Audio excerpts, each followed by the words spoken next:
Battlefield Bad Company 2 is one of the premier modern warfare shooters out there in the market right now. A bunch of the features that we have in the game that really make it stand out are the tactical destruction, the multiplayer settings across the different maps and terrains, very large scale, the vehicles that we have in the game, all of which are drivable and pilotable, and tons of customization and persistence. Battlefield Bad Company 2 on the PC is 3D Vision surround ready, and it's great. As soon as you put on those glasses, it just pops out at you. The experience is very visceral, very real, feels like you can jump out and touch it. So with 3D Vision surround, you have multiple monitors set up while it's in 3D. It's definitely a brand new experience that for the first time when I saw it was really blown away. Usually the first time you see someone put on 3D Vision glasses and play Battlefield Bad Company 2, in particular with 3D surround, you want to put your hands underneath to pick up their jaw. Very cool. Oftentimes it just goes right to the floor. You get the suck in wow moment and they just take it all in. The destruction, you set off a building, you blow up the whole wall and you can just feel those particles really coming at you. It makes you want to almost put your hands up and block them away.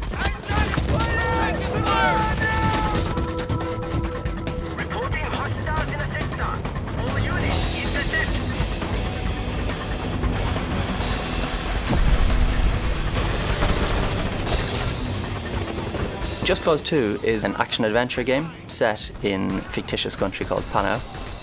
The main character, Rico, is sent there by a government agency to rescue the country from a tyrannical dictatorship. Someone not dancing to Uncle Sam's tune? It's a fast-paced game full of stunts and explosions and very high tempo. Rico has the ability to move around the world very quickly using parachutes and planes and vehicles and all that sort of thing, causing chaos everywhere. In fact, chaos is a currency in the game. The more chaos he causes, the more he's succeeded. In Just Cause 2, there's a lot of action that takes place on water. You can speed through the water on boats and you can have high-speed shootouts between several boats. We want to achieve a very immersive and beautiful looking water effect. So we've been working in partnership with Nvidia to take advantage of their CUDA technology to implement some very cutting edge water simulation effects. You'll notice things like wave simulation and realistic ripple effects.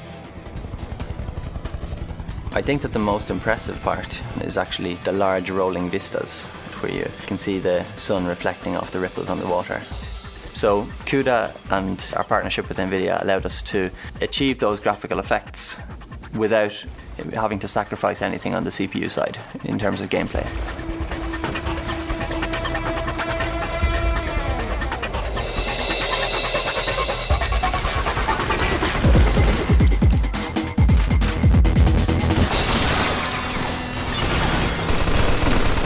Mafia 2 is a third-person action crime game. It's set in the 40s and 50s in a fictional city called Empire Bay.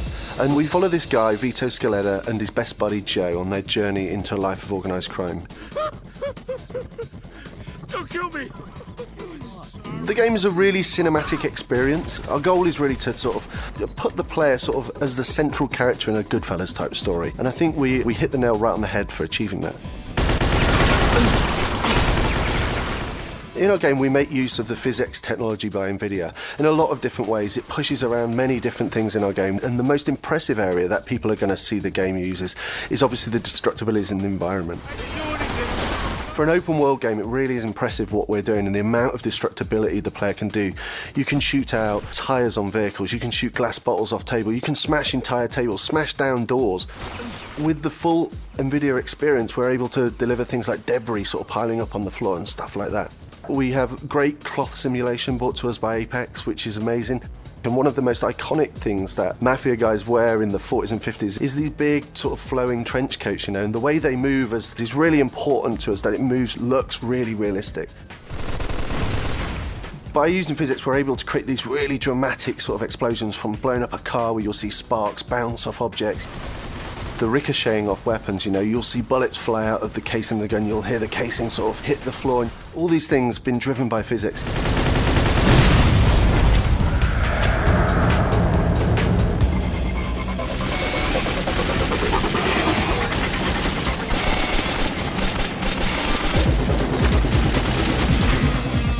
So Metro 2033 is a first-person survival action game.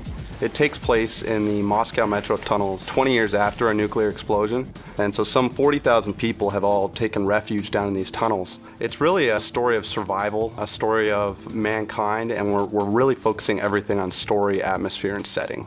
The fog that we have, the detail in the textures, the amount of polys in all of our models and our environments, we really think that this is an unprecedented level of detail and something that is sort of going to set a new bar for visuals in games. We're using DirectX 11 for hardware tessellation and also depth of field in the game. What the tessellation provides us is a level of detail in the models that we haven't seen before.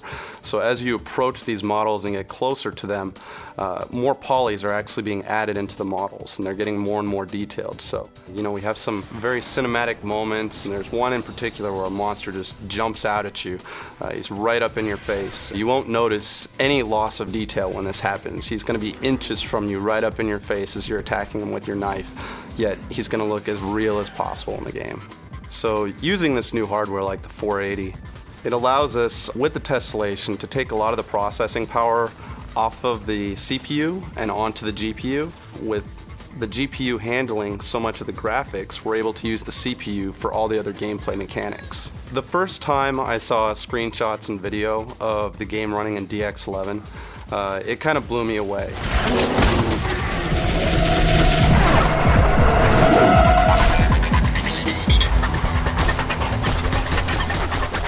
If you look at Just Cause 2, without the enhancements that we've managed to get on the GPU, it would be a lesser experience. I definitely hope that a lot of gamers will get the chance to experience 3D Vision Surround with the proper GeForce graphics card and monitor setup. It's just really a new experience that most people really haven't seen before. So using physics really helps us to really deliver that great cinematic experience that we want Mafia 2 to be. You know, using all these technologies, DirectX 11, you know, something like the 480 for a video card, PhysX, all these wrapped together to just really let us drive home the immersion, the atmosphere, and the setting of the game, and allow us to tell this amazing story.